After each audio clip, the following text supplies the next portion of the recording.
Hey guys, today we're going to take a look at Mega Man Maverick Hunter X on the PSP, which was one of Capcom's earliest PSP game remakes.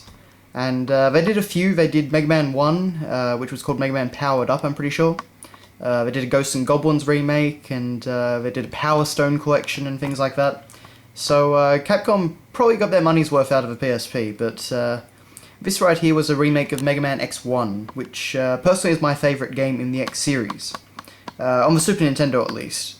This remake has a lot of good points, but it doesn't really come close to the original in my opinion. It doesn't look as good, it doesn't sound as good, and it just doesn't play quite as well. But anyway, so on the front cover here we have X, looking a bit angry and firing his Mega Buster. Got some explosions going on in the background, some rain. We've got Boomer Kawanga over there. A few different things going on in the background. It's a pretty cool looking cover. Capcom stuck with this kind of, Capcom circle for all their remakes, and I think out of all of them, this is probably the best looking cover. But anyway, as you can see, this is the American version. On the side, we just have the logo again, and for some reason, again, we have Boomer Kawanga. I didn't really ever think he was that major a character. I mean, I probably would have put Sigma there, but oh well. The back of the box is a little bit bland in my opinion. I mean, it's just this flat white, this tiny little bit of text, and a few screenshots of the game, which looks pretty good on the PSP screen, but overall, it certainly isn't an impressive graphical feat. So, yeah, I kind of find the back of the box here to be a little bit dull. I do like the reference to the old method of advertising X games. They call it an extreme adventure. And they always did that on the back of every single X game box, at least until X5 anyway. So, moving on. As you can see, play through once to unlock these cool features. So you could play as Vile, which was a pretty cool feature, and watch the new animated movie, which was called Day of Sigma.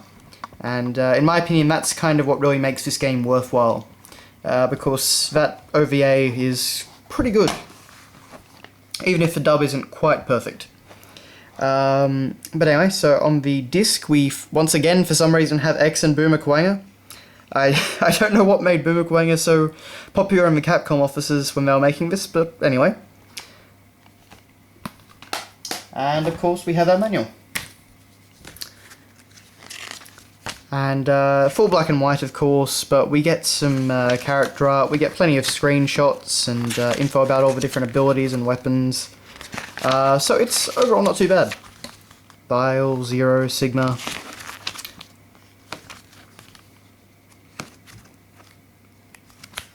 Stage selection.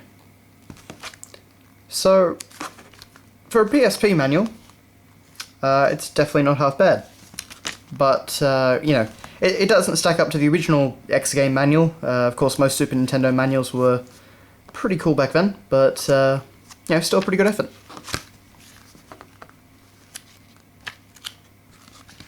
We even get detailed biographies of all the different Mavericks in the game, and kind of more details on their personalities and their history.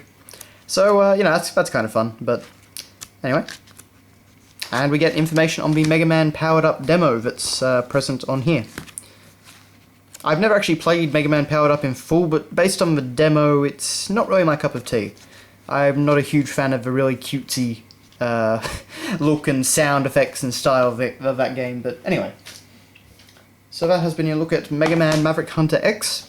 It's a good remake, it's just doesn't quite hold up to the original. But I mean, considering how expensive the original can be if you want to get it, for the Super Nintendo, it's a good other option, especially if you don't have access to the Virtual Console.